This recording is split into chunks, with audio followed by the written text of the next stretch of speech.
እኛ ያኮረፍነው ስርዓቱ ላይ ነው አይደል? ጥያቄያችን ስርዓቱ ላይ ነው የነበረው። እነሱ ግን ሀገራችን ላይ እንድናደርግ ነው ያደረጉን። ሀገራችን ደግሞ ቀይ መስመራችን ናት።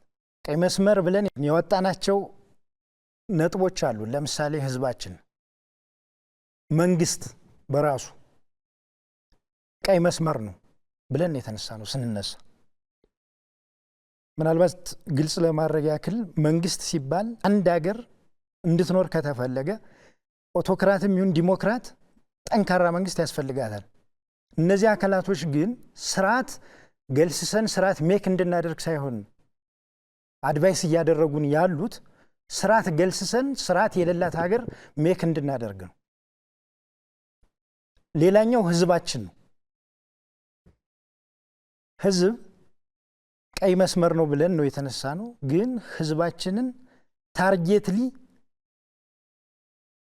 ከሶሻል አሴቱ ጀምሮ እንድናጠቃው ነው የተደረገው።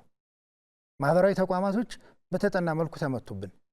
የትምህርት ተቋሙን የምታዩት ነው። 3 ዓመት ሙሉ ትምህርት ተዘግቷል እኛ ቀጠና። በእርግጥ እኛ ሞግተናል፣ ውስጥ ሆነንም እንደኛ ቀጠናም እኛ የምናስተዳድረውን ትምህርት እንዲጀምር አድርገናል። ከውስጥም ታግለን ነው የመጣ ነው። ይህንን ሁሉም እንዲያቅልን እንፈልጋለን። የእምነት ተቋማቶች በተጠና መልኩ ነው እየተመቱ ያሉት። አሁን ብዙ ጊዜ የኢትዮጵያ ኦርቶዶክስ ተዋህዶ ቸርች የትግሉ ደጋፊ እንደሆነች ተደርጎ ይወራል። ለመምታት ነው ዓላማው። ውስጥ ላይ ያለውን ጉድ እኛ እናውቀዋለን። ሞዋ የሚል ታርጌት ይሰጣል። መስቀል አንጠልጥለህ ከተጓዝክ። ፕሮቴስታንቱ የሊደርሽፑ የእምነት ተቋም ነው ተብሎ ነው የሚሰበከው። ሙስሊሙን ነባር አዲስ በሚል ነው የሚሰበከው። ደን ከብሔራዊ ጥቅማችን ጋር በተያያዘ የአማራ ህዝብ የባህር በር ለማግኘት እድሜ ዘመኑን በሙሉ ዋጋ ሲከፍል የኖረ ህዝብ ነው። የኛ ሮል ሞዴል ብለን የምናነሳቸው ፕሮፌሰር አስራት ወልደየሱስ የሞቱት የባህር በር ጥያቄ ጠይቀው ነው። እኛ ጋር ግን የባህር በር ጥያቄ መጠየቅ ወንጀል እስከሚመስል ድረስ ተሰርቶበታል። በታሪካችንም በፍልስፍናችንም በሶሻል አሴታችንም እነዚህ አካላቶች ቴክኒካሊ ገብተው እየመቱብን ስለሆነና መስመራችንም ስለተለያየ ርዕዮተ ፖለቲካዊ ልዩነት ስለተፈጠረ በእኛና በአመራሮቹ መካከል ስልት ለመቀየር ተገደናል። አሁን እኛ የመጣ ነው ስልት ቀይረን ጥያቄዎቻችን ተመልሰውልን አይደለም የመጣ ነው። ቅድም የጠቀስኩልህና ዘርዝረን የያዝናቸው ብዙ ጥያቄዎች አሉን። እነሱ ጥያቄዎች አልተመለሱም።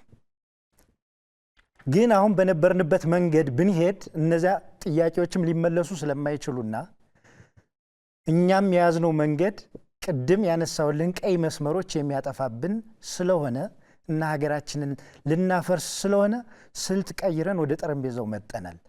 ለምን? አሁን የያዝነው መንገድ ህዝባችን ወደ ገደል የሚከት ስለሆነ መንግስት አልባም ስለሚያደርገን እየተሰራ ያለው ስርዓት ቢውልድ ማድረግ በምንችልበት አኳን ሳይሆን ስርዓት አፍርሰን ስርዓት አልበኝነት እንዲነግስ ማድረግ ላይ ስለሆነ እና ብዙ አገራቶች ላይ ተሞክሮውንም ስለምናውቀው ብዙ የመካከለኛው ምስራቅ ሀገራቶች ስርዓት እንቀይራለን ብለው ስርዓት እናዋልዳለን ብለው በስርዓት ላይ አኩርፈው ሀገር አፍርሰዋል። ብዙ የአፍሪካ ሀገራቶች ስርዓት ላይ አኩርፈው ስርዓትን ገልስሰን ስርዓት እንተክላለን ብለው ርዕዮተ ዓለማዊ ስላላደረጉት መንገዳቸውን ኢምፕሪሲዝም በሚል ፍልስፍና ስለገቡ ሀገራቸውን አፍርሰዋል። እኛ ደግሞ በዚያ መንገድ ሂደን ሀገራችን ማፍረስ ስለሌለብን ቆም ብለን በማሰብ ስልት ቀይረን መጠናል።